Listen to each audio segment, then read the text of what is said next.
Hi, this is Damon Pistolka, host of The Faces of Business, where I talk with interesting people, sharing life and business experiences to entertain, engage, build community, and provide information to help others succeed. If you're interested in learning more about one of our guests or how we are helping business owners generate wealth and build businesses they can sell or succeed at Exit Your Way, you can find more information on our website, exityourway.com, or by contacting me directly, Damon at exityourway.com. I hope you enjoy the show. All right, everyone. Welcome once again to The Faces of Business. I'm your host, Damon Pistolka. And yes, I just came out of a laugh-a-thon with our guest today, Andrew Deutsch. And we're going to be talking about the dangers of economic hostages. Andrew, welcome. Thanks for having me back on, man. It's good to see you.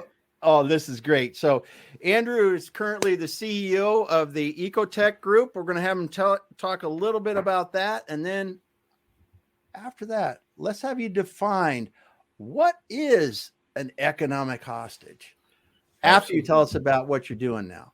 Yeah, the EcoTek Group is a home services brand, actually a series of brands. So we've brought together an exterior cleaning, house wash, roof cleaning, gutter, lower pressure, ergonomically and ecologically better. So many people destroy our biggest competitor in that division is folks with power washers who just pretend they're Zorro and scratch disease into their siding instead of cleaning it. And then we also have a division, and by the way, in that division, we do roofs, we do gutters, and we also clean out dryer vents to keep houses from burning down.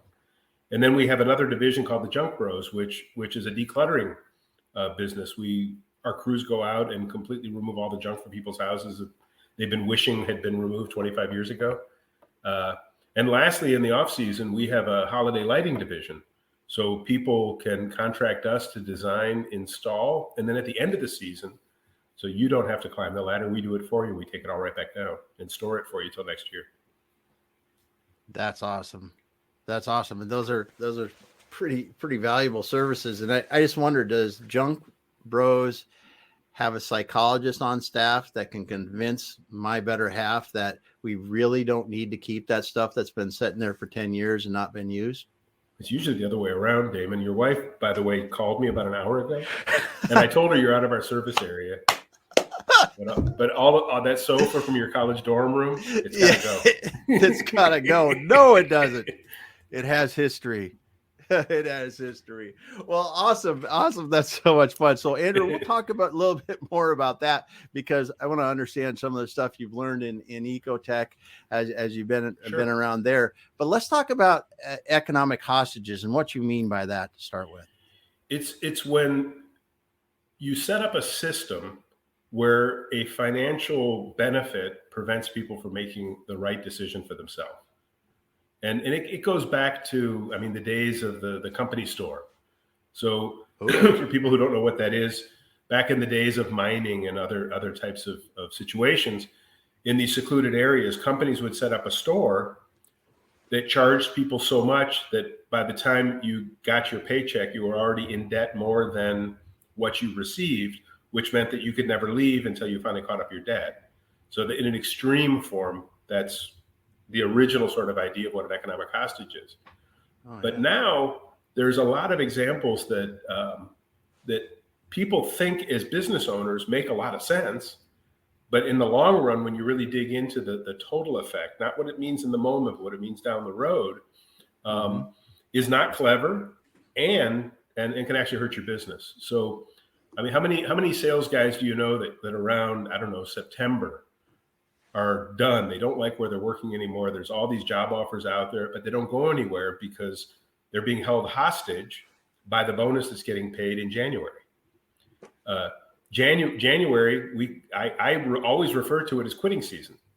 If I know that I'm going to be adding staff to my team, I wait till January to start throwing the resumes out there. Why? Because all these guys just got their bonus and they quit. So the company thinks in this particular instance of holding that hostage, they go, well, wait a minute, if we move the bonuses out until January, these guys are going to stay with the company. We've got great employee retention. What a great idea. what they actually get most of the time are sales folks who are just phoning it in the absolute minimum so that they can get by, get their bonus, and move on to something better. Mm-hmm. So another is stock options in a company, or shares in a company, or anything similar to that, to where even profit sharing programs, where you're not eligible to get your profit sharing until March of the year after. And if you're not there anymore, you're no longer eligible for it. You can't get it. So you stick around, you phone it in, knowing that you're going to leave, but you want to make sure you get that check. Mm-hmm. It really, when company pensions switch to the 401ks with matching funds that are vested over a period of time, yet another form. Are knowing that if you stick around for another 6 months, you're going to be fully vested with all of the money that the company put in. Do you or don't you make that decision based on the dollars? So all of those are examples of the ways that companies hold people for that purpose. And in the end of the day, it's probably counteractive to the actual productivity and the culture of the business. Yeah, it could be to their detriment. That's for sure. Dead wood becomes a dead anchor to the rest of the culture of the business. Yeah. It's a good point. So we're going to talk about economic hostages in just a moment. I've got several questions I want to ask about that, and some other options in your mind. But let's talk a little bit about your background. I mean, you've been in the marketing and leadership space quite a while, helping companies grow. So what really drew you into the EcoTek group, and what are some of the things that you've really had fun with, or challenges that have lit your fire while you've been there? My career, we've known each other for a while now. I think what, 2-3 years now? Something like that. Yeah. Seems like a millennia. Yeah. I'm kidding. My career began in global trade. Most of my adult life, I was helping American companies set up distribution, sales, joint ventures, and business in other countries. So I was very much involved in really understanding the true value as it relates to the culture where it's selling. So that was sort of the beginning of my experience. And then after many, many years on the road, I just couldn't do it anymore. I was flying 300,000 miles a year, 45 something countries every year. I was unhealthy and decided to make a shift. But at the same time was like, you know what? I learned so much that now I can put it into other things that are using that. So I started to do business development and creative work in looking for how companies can expand their markets. And I worked as an employee and also going back into the consulting world, really finding where companies get stuck, understanding where that true value proposition was, and leveraging that to create strategic marketing plans that led to the tactics that grew the business. So over the last, 6-7 major projects, private equity group buys a company that's failing after they bought it, how to get in and restructure the company to make that happen, and multiple projects over the years. And then an opportunity popped up to truly just take over an entire business that is already successful, but looking to next level in a way that the current ownership needed help to do. So they made me an offer to come in and partnered with the owner, completely rebrand, restructure, and redefine the value proposition of the company, revamp the entire operations of the business, and make it significantly more profitable. And the challenge there was super exciting. It's probably, at my age, it may be the last major project that I do before I just do retirement consulting and helping folks out from there. Nice. Yeah. So what have been some of the fun things that you've got to do? The greatest part was really getting to start somewhere where everybody was on board for growth. My history has always been walking into these companies that are distressed with employees that are on the edge. So my first month at almost any position I've ever taken has been surrounded by people saying, this isn't what we do. And my role was to say, well, if what you do was working, why'd they bring me here? Why did they need an outside set of eyes? Yeah. So, and it's an interesting thing about this business is it entails all the work that I had done in the past in the chemical industry. Mm-hmm. It entails really looking at the value proposition for what the market is in an area that I've not worked in, which is home services. I have a background of personally in construction and building and other things. So all of those interests that I have sort of played into it. And then the next part was really building a culture from a culture that was already good into a brilliant culture where folks can thrive and elevate to greater positions. So I get the opportunity to coach an incredible sales team that's ready to learn and wants to grow, restructure and build an incredible marketing strategy that's already being implemented and showing the signs of life that we're on the right track, come up with creative campaigns. And there's just been some really, really cool stuff going on. I mean, I think the biggest learning, if you look in the construction industry, and I've done quite a bit of focus reading and what's going on. If you look at the brands on the road, you see the plumbing vehicles going down the street, the power wash guys, it's all high testosterone marketing. And at the end of the day, who's usually at home when the guy shows up? This is a great point. And I didn't know you're going to bring it up. It's a great point. There might be a female or a male house with children in the house who's not interested in the guy with the big muscles holding the hammer on the carpenter's truck or holding So how do you take the testosterone out of the marketing, out of the brand, out of the thing, and create a brand that truly is enticing to a family? And this is something that we've started to do with the branding. And as we've interviewed and talked to homeowners, the idea in the industry, they joke, they call it the chuck in a truck. You know, the guy with the old days with the cigarette pack rolled up in his sleeve, but today who's still got the breath of the beer he had yesterday, coming to the house to do whatever he's going to do. And to pre-know through what we can do with social media to have fun and get customers to recognize the safety factor, the quality, the skill set, and a brand that speaks to a family. It's a very different approach than anyone else in the industry, and it works.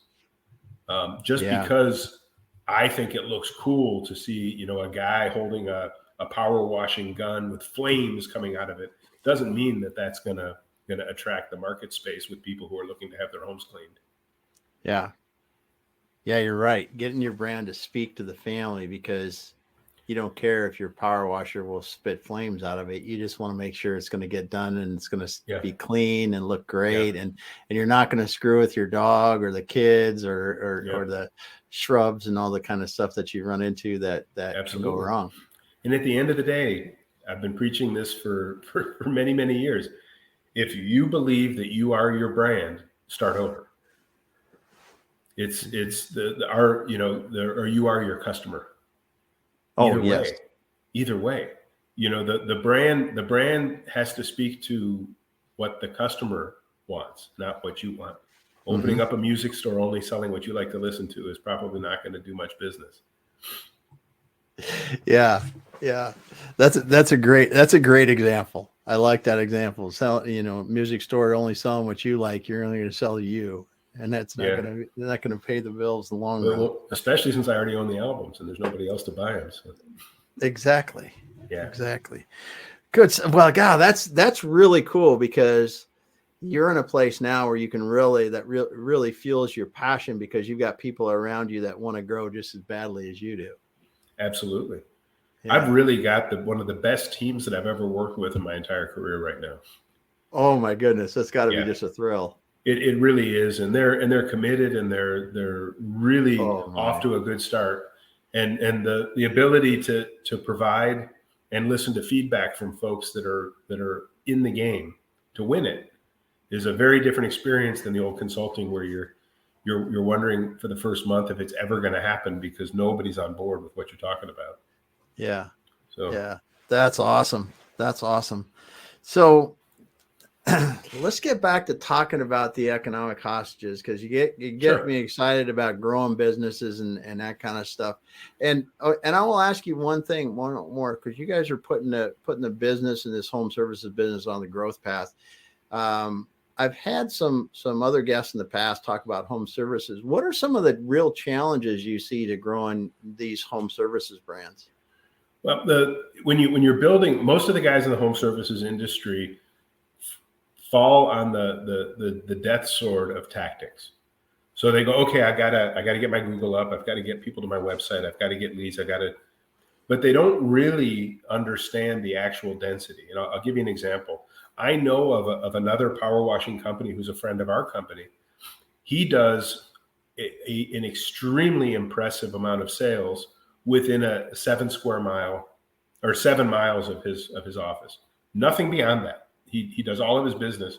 There's other guys in our business that do the same level of business, but they cover 3 states.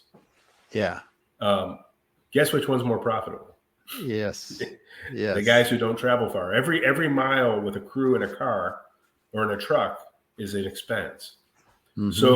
So understanding and really being able to slice, dice, and dig down to understand every street, every house, every neighborhood in terms of its potential and the culture of that neighborhood to increase your density within your space.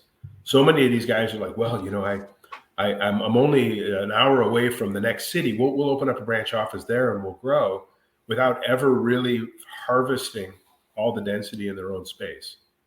And the other is, no matter how much money you spend on marketing, nothing will grow your business better than going back to the old Fangled way. Every touch is a voracious advocate for your brand. So every sale that you make should be treated as theater in a way that when you leave that property, the experience of having the house washed is enough to want to call 10 of your friends and go, holy crap, can you imagine what EcoTek could do for you? Because that personal referral, all the digital age, nothing is better than a personal referral. You got to call these guys. You got to do business with these guys. They're amazing. Even when there's an issue, you missed a spot. Well, we'll be back tomorrow and straighten that out for you. Thank you so much. Mm-hmm. Just recently, we had a customer that called and she was upset because our policy is, because our time is so valuable, we need to get a deposit before we schedule an appointment. Mm-hmm. And someone new to the company who wasn't necessarily thinking at the moment said to the person, no, I need your deposit. And the person said, tell me when you're coming and I'll give you the deposit. And the person wrote a bad Google review. That was, screw you, I'm not doing business with you. Wrote a bad Google review. I, as the CEO, reached out to the customer and said, hey, this is a policy I put in place because when we have bookings that don't have deposits, we show up, we don't do the work, we lose money. I'm so sorry that this happened because the person really didn't follow procedure. I want to make it right. Can I have my crew out there on Monday morning to get this straightened out? Well, the consumer was amazed. On the Sunday, they got a phone call from the CEO of a company. Yeah. Booked the call. My crew went out and did regular job. To the customer, It was the supreme, because we always do the supreme.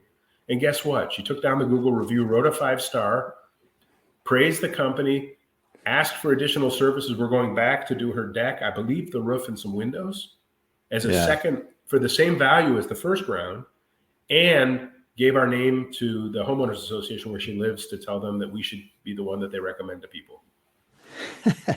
So, that's the key to this.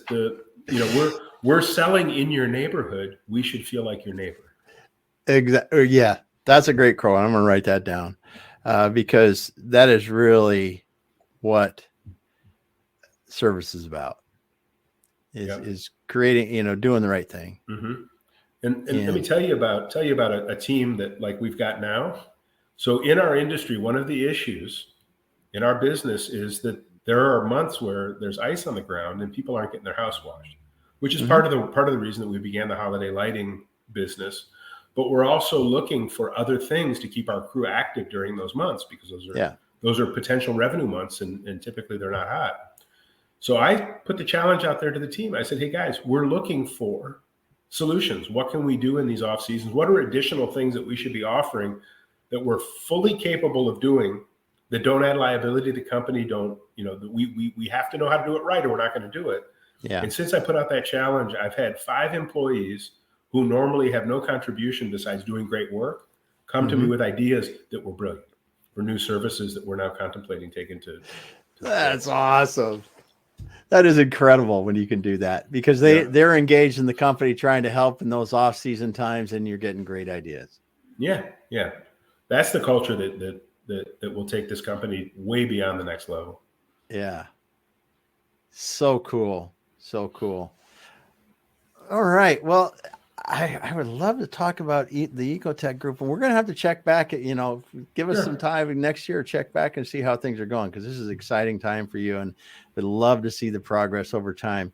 But we're talking today about the dangers of the economic hostages. And you talked about that before, and you gave the example of how, in the old days when they had company stores, you could get your paycheck, but you go spend it plus some at the company store. So you had to be back to work to go again.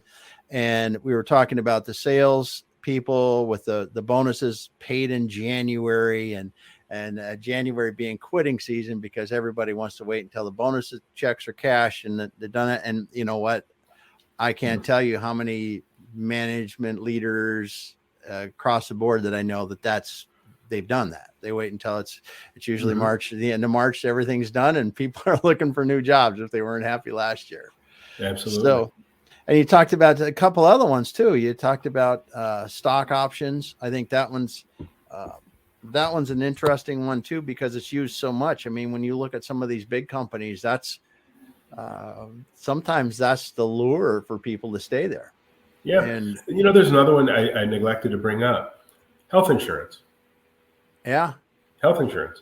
If you are completely miserable where you work, but haven't yet found another position, you're going to stick around like crazy, because the day you leave, the COBRA begins.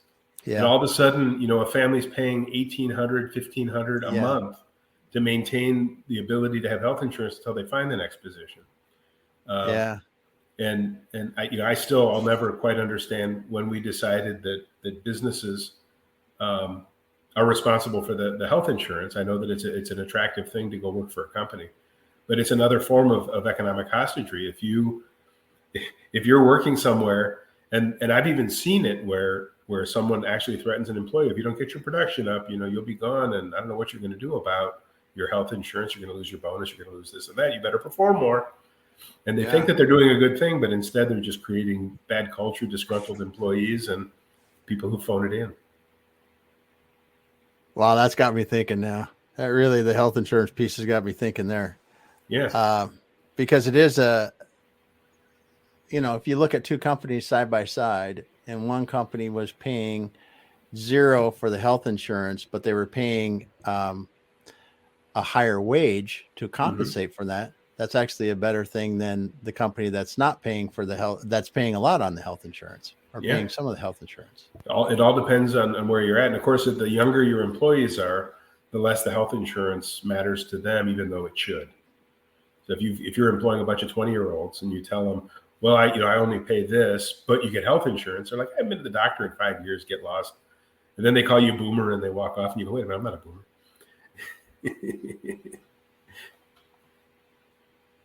Oh, you're sorry. Okay. I'm a Gen Xer. Yeah. So it's like, no, I'm not a boomer. I'm a Gen Xer. Yeah. But it's an interesting thought. Just wait 1 second.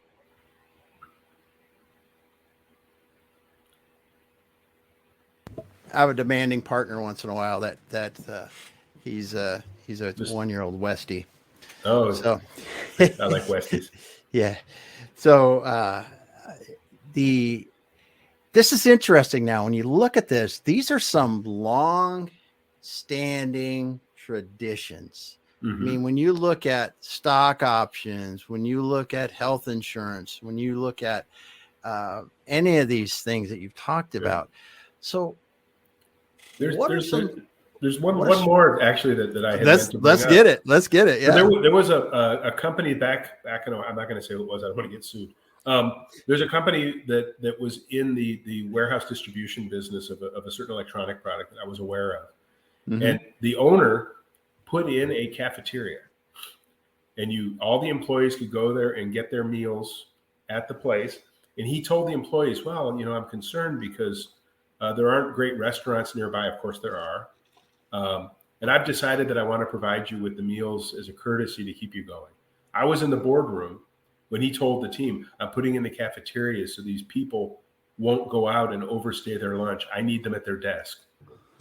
And if you're an employee, the meal that you're getting for free in this cafeteria within this facility seems like a perk. Yeah. But in the actual motive behind the CEO of this corporation was, this is how I keep people captive. They're not going to go out for lunch. There's no, they're not going to get drunk at lunch. They're not going to go out and get high. I mean, he had this attitude of it. And the reality is, if you're an employee, it's a great perk. But at the end of the day, the motive behind it was to hold hostages. Of course, in this case, it was calorie hostages, not economic hostages.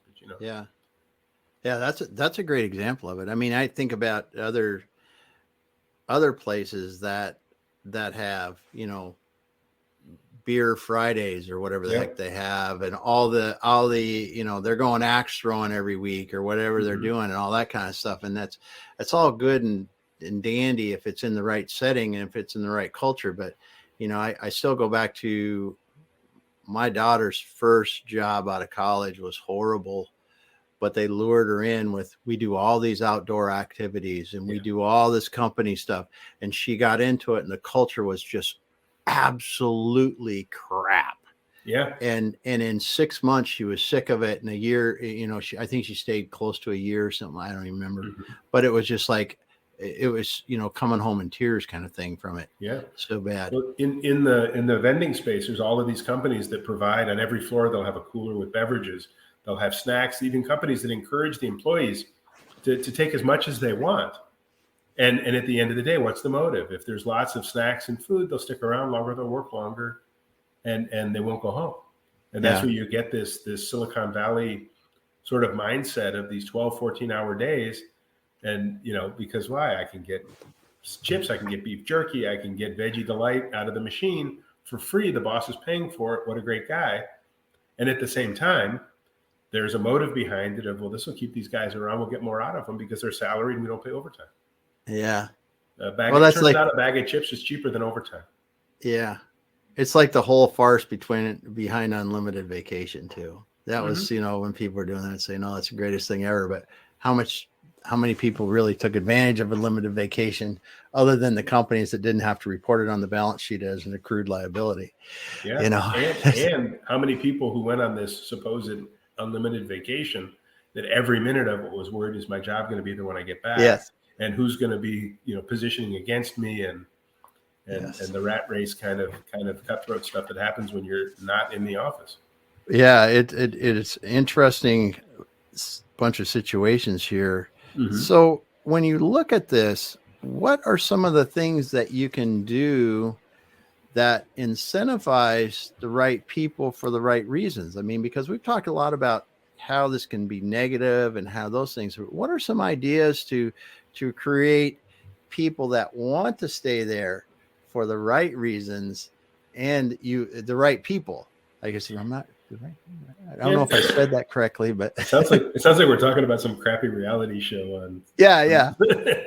Are you here for the right reasons, David? Oh, yes, I certainly am. Yeah. No, I believe that for example, in the commission world and bonus world, they shouldn't be an annual situation. They should be happening on a regular basis to check in with your employees. It's an opportunity to check in and really see what's going on, get feedback, and help grow the business. I think that if, and many of these things, and some people are listening to this and going, well, the guy was so nice, he gave those people a meal, then it should be out of that motive. We're providing meals here for all the employees. If you want to go out, that's fine. It's not a required thing to stay in the building and eat your meal. Don't make it into an obligation, make it into a perk. It's wonderful if you work at a place and you come in and there's a great, delicious cup of coffee for you. That's not the same as we've got all this stuff here, but the expectation is, since we have it, that you're going to be working longer hours. Yeah, you're going to want people to work longer hours. Pay them for their time. Yeah, it's really goes back to that motivation strategy. There's a fine line between really treating your employees well, having great stuff in the break room, perks, benefits, and otherwise, and using them as levers to manipulate and other. I mean, that's really at the core. It is. Yeah. Yeah. You're treating them, just genuinely treating them well, or using those benefits that you're providing as as an anchor. Yep. Let them know that they're valued. And again, it goes back to voracious advocates for brand. All of your employees should love the brand. So you should treat them in a way that when they go home, if I'm working for you and one day decide, hey, I've got a better opportunity somewhere else, I should look back in fondness of where I was, not in thank God I got away from that. Yeah. Well, it's you shouldn't have PTSD when you leave when you leave a job. Yeah. You should have a fond memory of it's. There were people that you dated when you were young that you look back at and go, boy, that was really a great person, just didn't work out. And there's other ones that are like, I hope that demon never crosses my path. Yeah. Yeah. Those are great examples, and it's funny because I was literally in a meeting this morning with a client. We were talking about their bonus structure and how to get their bonus structure so it's paid every month. It's lagging a little bit by 1 month because they want to make sure that it wasn't something, that was just a one-time kind of thing, but to keep that 12 payments of their bonus on an annual basis if they're doing well, and keep it like that. So it is not waiting for the January timeline, because we just recently hired from that same client someone that was that had the January bonus situation. Yeah. And more than one time in my life, I was working with a company that found an amazing sales guy at another company that they were going to hire, and they held the position open because the guy was going to come across in January after he quit, and come January got such a bonus and a promotion, decided not to come. Yeah. And now they could have hired 3 or 4 other qualified people for that position in the 4 or 5 months they waited. It was, oh no, so and so is coming, and at the end it was a disappointment. So yeah, it really boils down to just don't be sneaky, don't look at your employees as property. Look at them as assets of brilliance and ideas and part of your team. That is it, isn't it? Mm-hmm. Look at your people as the assets that they really are, instead of property. Yeah. Because it is. You feel it. You feel it when you're in those companies where they are grinding people out for everything they can get, or if they're leading and motivating to get the people to be able to do what they can, do their best. It's 2 different things, and you won't get to the same place with the first, where you're trying to grind everything out of people you can.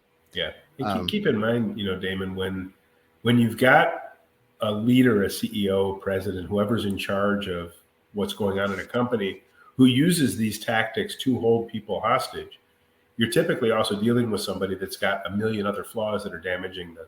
It's usually someone with massive narcissistic tendencies who really shouldn't be in that position in the first place, because there's many, many other problems.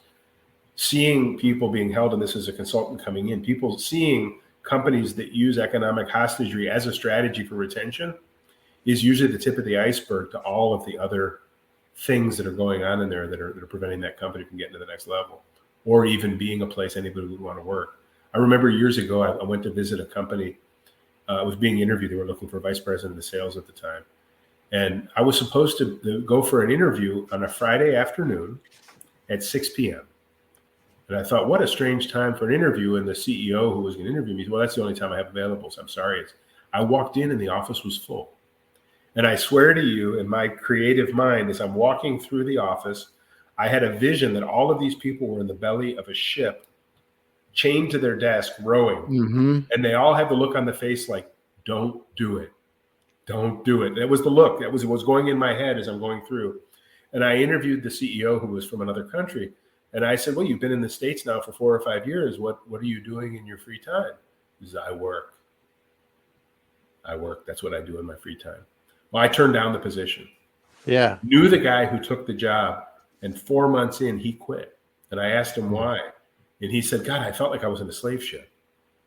That's what he actually said to me. And I was like, oh my God, I had the vision in my head while I was there. And then he asked me, well, I thought you were the contender. Why didn't you take the job? I said, because it looked like a slave ship. It looked like an abusive environment. Friday night, 6 o'clock, middle of the summer, people want to be out with their families and they're chained to their desk. That's not a place to work. Yeah. That is the thing that I hope that more people are realizing, is that more time is not necessarily equate to more output.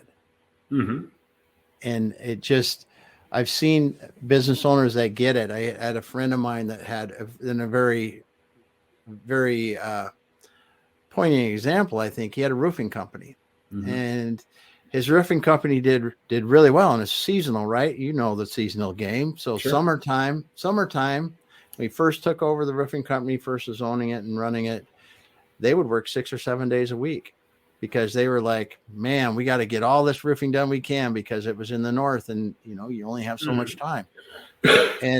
And he said, the one year he did an experiment. He said, I'm only going to work 5 days a week, a maximum of 50 hours every week. And I'm going to see how much we get done. And I can't remember exactly what it was, but it's been a while. And I think they got almost the exact same amount done. And he's like, people aren't waking up tired on the Saturday and Sunday, or missing a day here or there, because we are working Monday through Friday. We have very set hours, and we know we're going in and we know we're going home. And he said the quality was better. The injury, because that's an injury prone kind of place. He said the injuries went way down, even minor, like, whatever, not going to the doctor kind of injuries even. He said went way down just because of the way they did it. So, and that's, we think that office environments aren't like that, but it's the same thing. And I think almost worse in some cases, because if your mind is not there, how are you going to do solid modeling, design, or analysis, or creative work, or whatever the heck, or accounting, for goodness sake? Some of this stuff is very hard. Coding, that'd be another one. I'd be going, oh man, I don't want them working 70 hours a week. Well, the owner before I came to EcoTek switched up the employees for that very purpose. They work 4 10-hour days, every employee, so they have a 3-day weekend. And this is, they love it. But what's beautiful is, every crew that we run has a vehicle, right? And there's equipment on that vehicle to run. So if we want to expand, we're currently working a 4-day week. So if we add a 5th and a 6th day, no one can work more than 4 days. What we do is we've increased our capacity to work by 50%, and we don't overwork the team, and we give opportunities for more people to be employed, which is how we're managing our expansion. And one of those trucks is, with the actual vehicle, the prep of the vehicle to make it appropriate for use with reinforced springs and all the things you have to do, the skid that goes in it with all the equipment that we have, the chemical trays, everything that's in it is a huge investment. What other business is able to do that? When I was in the steel drum industry, what did we do? We added a second shift with all new people, the same equipment, the same fixed costs with additional maintenance, and we were able to double what we could produce as a company without killing our employees. It's there are humane solutions. When I say humane, I mean humane to the management, because all of those problems that they don't realize they're alleviating, like employee injuries, illness, time off. It turns out that the equipment doesn't go on strike as often as the employees do when they're overworked. They just need parts. Humans, we haven't quite figured out how to make all the parts that we need to keep us going beyond. And the reality is, employees that have time to do their family time do much better jobs when they show up. They're not as stressed. They got to see Billy play baseball. They got to see, whatever. They got to enjoy the grandkids. They got to do all these wonderful things. 6-day, 12-hour days is great, as long as you add to your benefit. Beyond the health insurance, you also provide, funeral assistance. It's really something to see what that time to do something different allows people Yep. to do. Yeah. And employees who are treated well love what they do. What is that? The old expression, it's never work if you love what you're doing, something like that. Yeah, I kind of like forget that. it's something like Kind that. of like that. Yeah. Kind of like that. And you know, and when you know, as you said before, if you're creating voracious advocates for your brand, it's that they have integrated their work and their life together in a very comfortable way. And when one isn't overpowering the other, Yeah. that's a very comfortable way. People call it balance. I don't call it balance because it's never balance. You're going to do one more than the other all the time. But if it's integrated appropriately and you're happy with where it's at, that's the main thing. And I was at Home Depot, Damon, just 2 days ago. I went home to Ohio for the weekend and came back on Monday. And one of my sales guys grabbed me at the airport. We went to Home Depot to get some material. We're going to do a demonstration. We've got pieces of that Trex decking. Oh yeah. And we're going to hit half of it with a power washer and do the other half with our equipment and show people why DIY is dangerous. So we went to the pro desk at Home Depot and started talking to the woman there, and she had no idea that the power washing really was a danger to people's decks and homes. So we gave her a little bit of an education about what we do, how we do. You know how the conversation ended? Can you guys give me a stack of your cards, because so many people could use your services and I'd love to pass them out for you. Didn't ask for a commission, didn't ask for a finder's fee. All she did was become a massive advocate, a voracious advocate for the EcoTek brand. And we'll probably start seeing calls. Yeah.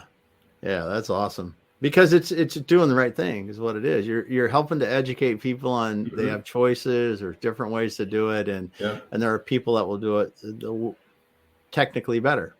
Yep. I told the team on the first day, I said, I don't know the business yet. I haven't been here for an hour. But one thing is for sure that I know is fact. From here forward, our goal is to make everyone's life better one property at a time. That's what we're in the business of doing. Yeah. Yep. Yeah. And if you do that, you won't go wrong. That's for sure. Yep. Good stuff. Well, Andrew, it's been a pleasure, man. I always love our time together, and you know, talking about the dangers of economic hostages. I think it really is a wake-up call for owners that are using these incentives or way that they're paying or just other what are so-called benefits to hold people when they really shouldn't, is something that they might want to reconsider and really think about. What can I do to create a place where people want to be here?